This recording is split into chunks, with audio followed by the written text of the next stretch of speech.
नमस्कार दोस्तों, आप सभी का एक बार फिर से स्वागत है हमारे चैनल दुर्गा भक्ति मार्ग में।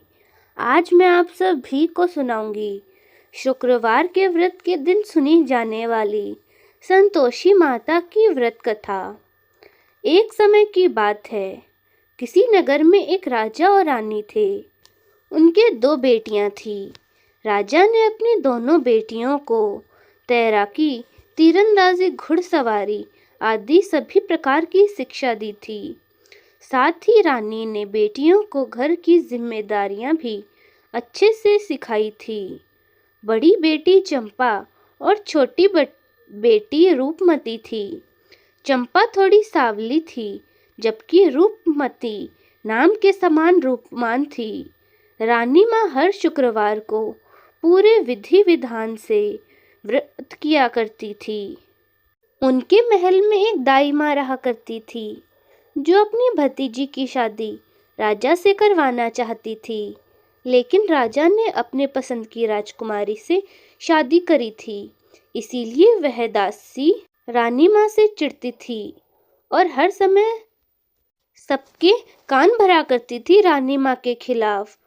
चंपा कभी भी किसी की बातों में नहीं आती थी, पर रूपमती कई बार दाई माँ की बातों में आकर अपनी माँ से लड़ने लगती थी।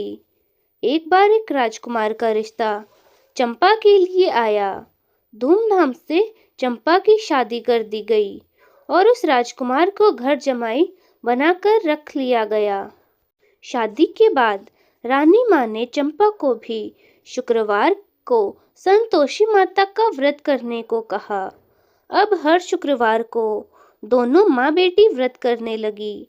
संतोषी माता की कृपा से चंपा गर्भवती हो गई। राजमहल में चारों तरफ खुशियां ही खुशियां छा गई। एक दिन रानी माँ और चंपा का शुक्रवार का व्रत था।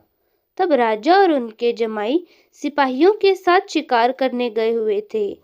तब दाई माँ ने एक चाल चली और रानी माँ के खाने में खटाई मिला दी और अनजाने में रानी माँ और चंपा ने वह खटाई वाला खाना खा लिया, जिससे संतोषी माता के व्रत का खंडन हो गया और संतोषी माता रुष्ट हो गई। और रुष्ट होकर माता ने राजा और उनके जमाई को रास्ता भटका दिया और उन दोनों की याददाश्त भी चली गई। वे दोनों सिपाहियों से अलग हो गए और इधर उधर भटकने लगे। भूख प्यास से व्याकुल होकर वे दोनों बेहोश हो गए। उसी समय वहां से कुछ साधु गुजर रहे थे। उन्हें बेहोश देख वे उन दोनों को अपने साथ आश्रम में ले गए। सिपाहियों ने उन दोनों को खूब ढूंढा, पर वहां दोनों नहीं मिले। तो इससे सिपाही वापस महल आ गए और रानी माँ को सारी बात बता दी। चंपा को जब यह पता चला कि वह बहुत रोई, पर रानी माँ ने अपनी जिम्मेदारियां संभालते हुए चारों दिशाओं में सिपाहियों को राजा और जमाई को ढूंढने भेजा। कई दिनों बाद सब खाली हाथ ही वापस लौट आए। तब रानी माँ ने बड़ी बेटी चंपा को राज्य बादशाह कर दिया और राजगद्दी पर बैठाया। अगले शुक्रवार को रानी माँ और चंपा ने फिर से व्रत रखा। तब दाई माँ ने फिर से चाल चली और उनके खाने में खटाई मिलाने लगी। तभी रानी माँ ने उन्हें ऐसा करते हुए देख लिया और उसे पकड़ लिया। पूछने पर दाई माँ ने सारी बात बता दी कि उससे पहले भी खाने में उन्होंने ही खटाई मिलाई थी। तब रानी माँ ने उसे कारागाह में डलवा दिया। अब रानी माँ और चंपा ने संतोषी माता से प्रार्थना की कि हे माँ संतोषी, आप हम सब की माता हैं और हम सब आपके बच्चे हैं। हमारी भूल को कृपा करके माफ करें। माँ संतोषी हमारे पति को और जमाई को वापस ले आए। तब उसी रात्रि में संतोषी माता राजा के स्वप्न में आई और बोली, अरे राजा उठ और अपने राज्य वापस चला जा।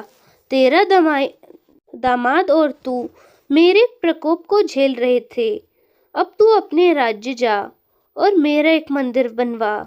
दूसरे दिन राजा और उसका जमाई भी सभी साधु संतों को शुक्रिया करते हुए और उन्हें प्रणाम कर अपने राज्य की ओर लौट जाते हैं और पूरे राज्य को संतोषी माता की महिमा बताते हुए संतोषी माता का एक भव्य मंदिर बनवाते हैं।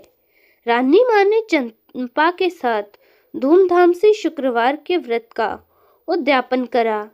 चंपा को एक बहुत सुंदर पुत्र प्राप्त हुआ और महल में वापस अधिक खुशियां छा गई। हे संतोषी माता, जैसे आप रानी माँ और चंपा पर प्रसन्न हुई, वैसी सब पर होना।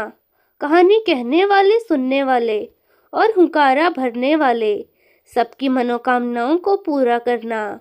जय हो माता संतोषी की। तो दोस्तों, कैसी लगी आपको हमारी आज की यह शुक्रवार की व्रत कथा? कमेंट्स में ज़रूर बताएं। धन्यवाद।